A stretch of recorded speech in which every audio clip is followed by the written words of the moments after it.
اب شمسی توانائی جو ہے، شمسی بجلی، وہ بھی مہنگی ہو گئی ہے۔ یہ باتیں بڑی امپورٹنٹ ہے جو کہ عام آدمی کو معلوم ہونی چاہیے۔ شاید آپ کو یہ باتیں نیشنل ٹیلی ویژن پر، نیشنل میڈیا پر نہیں ملیں گی۔ جو بندہ گناہگار آپ سے ڈسکس کر رہا ہے، بہت ریسرچ کے بعد ڈسکس کر رہا ہے۔ بہت سے ممالک اپنی ضروریات کا بہت بڑا حصہ، یعنی بڑی 80% جو ہے، 80% تک جو حصہ ہے وہ شمسی توانائی سے بجلی منتقل کرنے کے لیے کوشاں ہیں۔ یعنی بہت سے ممالک اپنی ضرورت کا بڑا حصہ شمسی توانائی پر منتقل کرنے کے لیے کوشاں ہے۔ چین 131، امریکہ 51، جاپان 49، جرمنی 42، اٹلی 19 اور Bharat 18 gigawatt, megawatt نہیں، ہم تو ابھی میگا واٹ کا رو رہے ہیں نا۔ ہم تو جو بجلی بناتے ہیں اس کے پیچھے بھی پڑ جاتے ہیں، اس نے بجلی کیوں بنائی ہے، یہ بجلی ہمیں بنانی چاہیے تھی، اس نے بنائی ہے، یہ بجلی 2 نمبر ہے، یہ اس نے بنائی ہے۔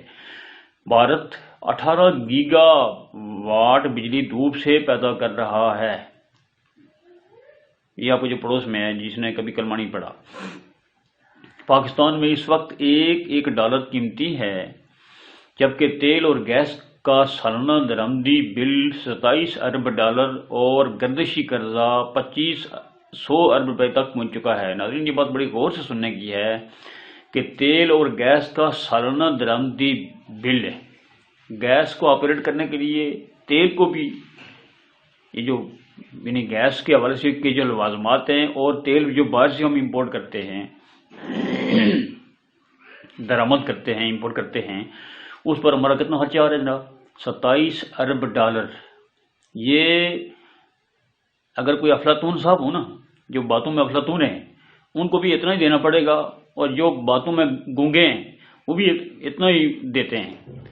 جب ہر سال اربوں روپے اس مد میں خرچ ہوں گے، اور اربوں نہیں کہنا چاہیے، جب ہر سال کھربوں روپے اس مد میں خرچ ہوں گے اور واجب الادا قرضوں کا غیر معمولی حجم مسلسل بڑھے گا، تو ملک کی ترقی اور خوشحالی کا خواب کیوں کر پورا ہوگا؟ میں اکثر کہتا ہوں کہ جو ملک 100 میں سے 85 روپیہ جو ہے وہ بلات میں ادا کر رہا ہے، ٹیکس میں ادا کر رہا ہے، ساری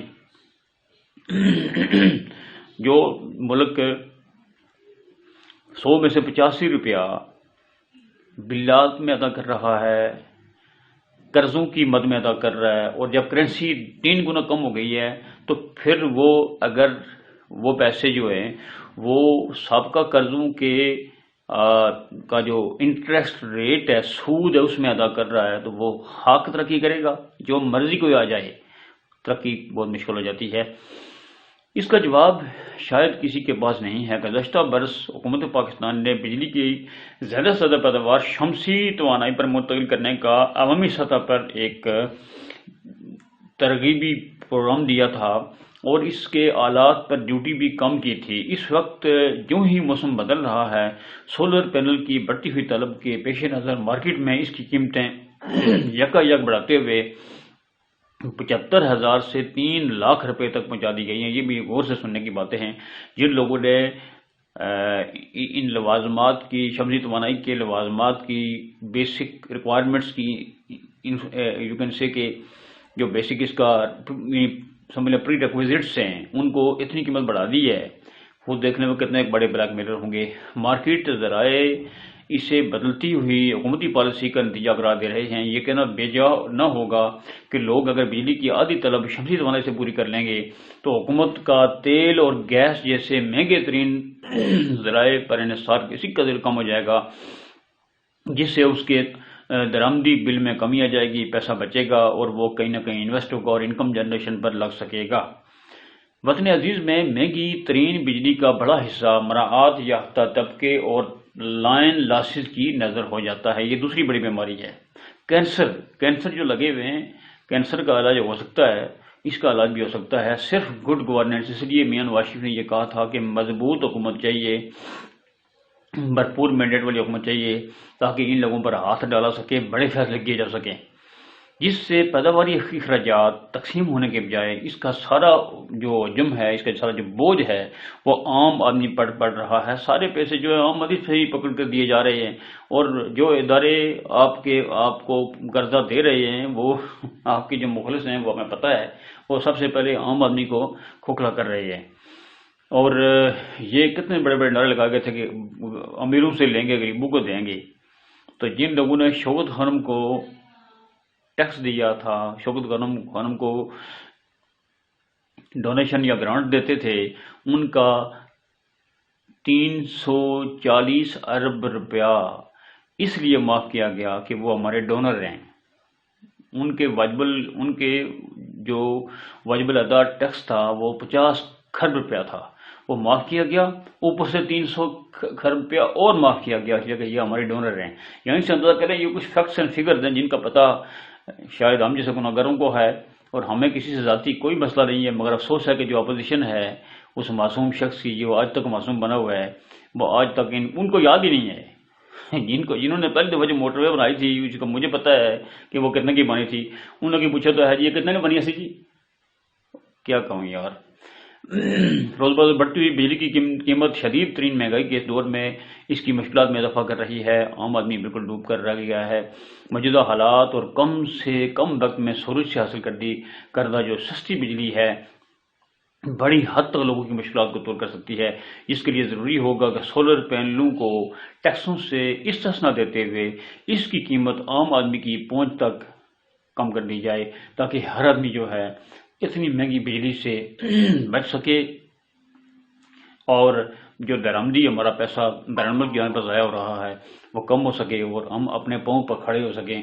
اس کے لیے ضروری ہے کہ آپ ایسے لوگوں کو ووٹ دیں کہ جو اگر کامیاب ہو جائیں گے تو چل جائیں گے، اگر ناکام ہو جائیں گے تو کسی کو چلنے دیں گے۔ ایسے لوگوں کو ووٹ دینے کا فائدہ کوئی نہیں ہے کہ جو صرف ذاتی اناد کی بنیاد پر سیاست میں آتے ہیں، ذاتی اناد پر ہی فوکس کر کے سیاست کرتے ہیں، ذاتی اناد اور دوسروں کو کرش کرنے کے اوپر ساری انرجی لگا دیتے ہیں۔ ان کو پتہ ہی نہیں ہوتا کہ ملک میں کیا ہو رہا ہے، ان کو پتہ ہی نہیں ہوتا کہ آج ڈالر کی قیمت کیا ہے، ان کو ٹی وی سے پتہ لگتا ہے کہ آج کیا ہو رہا ہے، ان کی بیویاں ان کو بتاتی ہیں کہ جناب تساں پرائم منسٹر ہو، تساں اے کم کرو۔ تو یہ اس طرح سے ملک نہیں چلتے کم از کم۔ تو کب تک فیشن پہ چلو گے، کب تک فین فالوئنگ پر، کب تک فین کلب کے اوپر یہ ملک چلے گا؟ مجھے صرف آ کے سمجھ نہیں آ رہی ہے۔ ایک تو ابھی جو فرضیہ کوئی بھی گورنمنٹ بنے گی تو اس کو کمزور کرنے کے لیے 16 مہینوں میں جس طرح کیا گیا، آٹا اسمگل کیا گیا، ڈالر اسمگل کیا گیا، دانیں اسمگل کی گئیں، ہر چیز کی شارٹیج جو ہے پنجاب سے اور کے پی کے سے کی گئی تاکہ یہ حکومت ناکام ہو۔ بین الملک سے جو ریمیٹنسز آ رہی تھیں وہ 300 ارب روپیہ کم آئیں۔ یعنی یہ بڑی خاص بات ہے۔